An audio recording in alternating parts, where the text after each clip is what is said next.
I was really excited to get this stereo, and I was attracted to it for all the options it had. It offers the same features as the $600 name brand stereos. The installation was a little difficult because of the small amount of installation instructions included. It also didn't quite fit in my dash, so I had to make a few minor modifications to make it fit. I would recommend having it professionally installed to save yourself this hassle. Once installed, the stereo worked great. It includes a backup camera and a GPS antenna as well. The camera works well, but the night vision is only okay. It is my first car camera, so I am not sure how much to expect either. The Bluetooth function works well also, and with its internal Wi-Fi you can connect it to your phone if you have the ability to hotspot.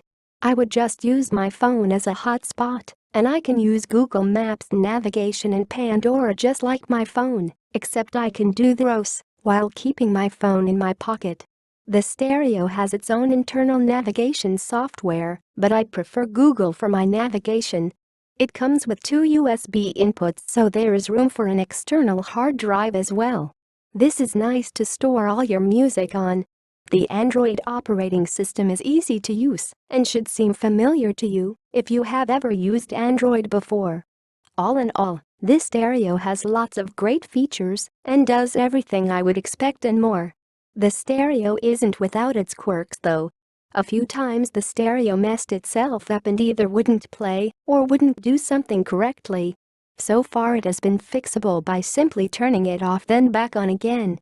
I will be watching to see if this becomes a problem, but so far only 3 times in a week. My other complaint is that it takes a full 30 seconds to start playing music.